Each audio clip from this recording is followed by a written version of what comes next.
Thank you, Madam Chair, and I too would echo the support for the SAFER grants. We see great benefit, I think, around the country, particularly for some of our smaller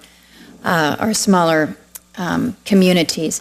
Madam Chairman, I wanted to take just a couple minutes this morning as we talk about the priorities within the Homeland Security approps area. You have mentioned the issue of icebreakers and the fact that at close to $1 billion, this is an enormous undertaking for us, certainly from a budgetary perspective. But I would just remind my colleagues that as we consider and weigh the priorities that are before us, the Arctic is new for us, Madam Chairman. It's always been there, but it's been for much of our awareness just kind of frozen in time. And it is not. It is not anymore. And there is an evolution that is happening up in the Arctic that I think most would find really quite dramatic. What we're seeing as we see levels of multi-year sea ice recede and thin, we have the availability for a level of commerce that was only imagined by explorers. And it is a level of commerce that is bringing container ships across from Russia. China is very engaged in the Arctic.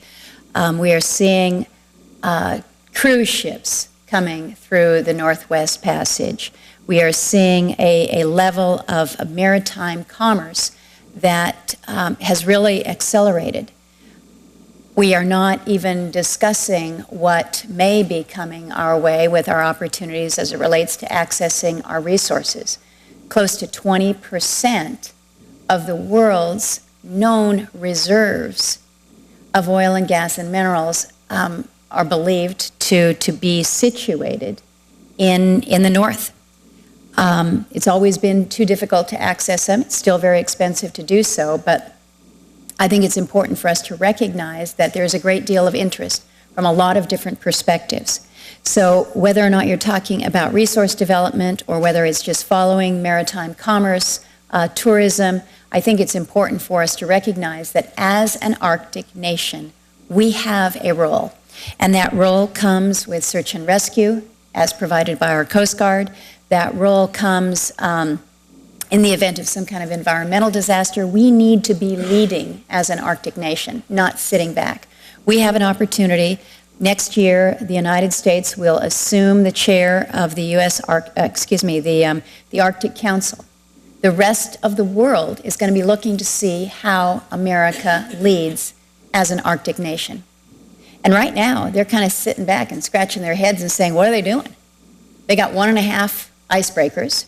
As you've mentioned, we have the Polar Star that has been refurbished. She has an expected life expectancy of somewhere between 7 and maybe 10 if we stretch it out. The Polar Sea, it's greatly appreciated that we're trying to kind of hold that one together so that we have an option there. The Healy is a medium strength cutter. She does a great job, but is limited in terms of her capacity and capabilities. These are huge investments. Not only the vessels themselves, but anything that might be coming to support them. I am a very strong supporter of what Coast Guard has been doing with national security cutters, believe that we need to continue to press on those as priorities. Our fast response cutters, making sure that we are getting these vessels in the queue, if you will, again, to be prepared for an Arctic that is evolving as we speak. So I appreciate the attention of the chair and the ranking member on this as a priority, as an issue. I don't think we're moving fast enough. I'm a little impatient because I feel that most of us here in the Senate, in the Congress for that matter, still kind of view this as out of sight, out of mind.